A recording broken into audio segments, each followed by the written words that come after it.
Okay, welcome back. This episode we're going to be covering the location of the fuel filler door. And so what I've decided to do is to locate the fuel filler door right here in the top of the Flareside fender. And so I saved, actually cut out the fuel filler door frame out of the quarter panel of the Vic, as well as the door. And I just took some paint stripper after I sort of trimmed it down. Stripped all the paint off of both the frame of the opening as well as the door. And so then I've taken the frame and just made a little cardboard template, if you will, to kind of put on the location of the top of the fender here. And I made sure, at least I think I'm sure, that the door is going to open and clear the top rail of the bed here, but I think I'm okay. The shape of this has a little bit more contour than certainly the door has and the frame has, but I'm hoping that I can kind of shape it a little bit as I get it, welded in enough to where it'll look fine. I mean, it's, again, not a show truck or anything. It's just got to work in my mind. So I've got all these pieces. I'm pretty certain that this is going to fit well up, kind of up under the fender here. And so then the filler neck can come in and attach to the back of this plastic housing that's got the little drain here, I guess, for like overflow, that kind of thing.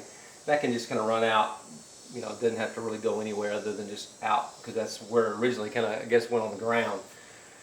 It just kind of redirected any fuel that overflowed down under the car.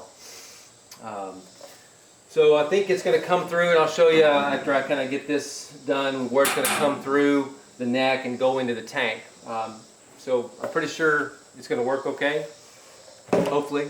So I've got this scribed here now. I'm going to take the fender back off the bed, cut this out with my jigsaw, freshen up the edges, and get the frame tacked in, and hopefully it won't take us too long to get this in. So here we go.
Alright, looking pretty good here. So you got to make sure you keep the front part. This is the front part of the frame, so we're going to keep that to the front of the truck.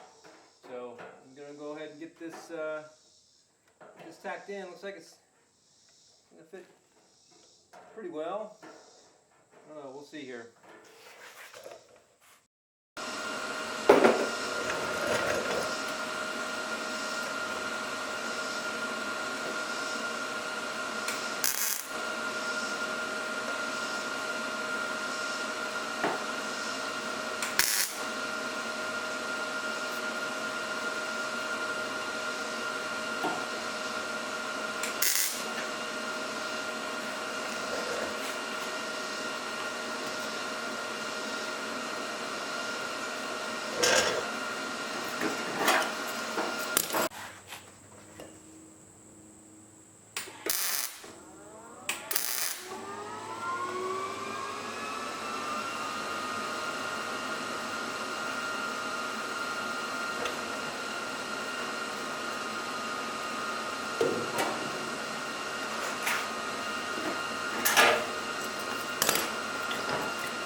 Alright, so we got it all welded in, and so now I'll get the let's pop the door in there and see how that fits. Okay, I got the door, I got the plastic portion mounted in the back there. I've got all the screws in here, I got the door in, and there it is. Not a perfect contour according to the fender, but it'll work for this truck. Pretty happy with how that turned out. So what I'll have to do now is I'm going to take the original fuel filler, and I'll probably cut it off right on the back here where it kind of comes down and it's straight. I'll just cut it off here. I'll cut the vent tube off as well, and then I'll cut it again down right before it goes into the tank. And I'm going to get me some fuel rated hose, check the correct diameter of this.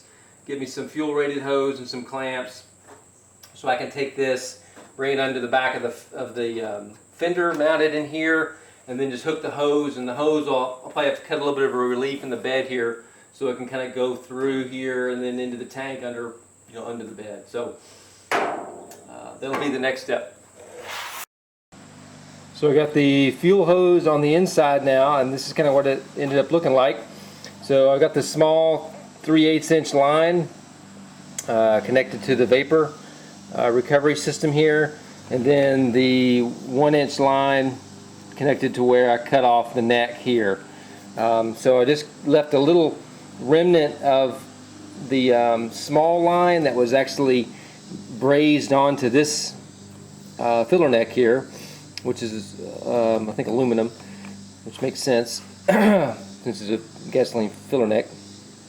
And so I just cut that off and got some small fuel line and just put the connection back here to the vapor recovery line.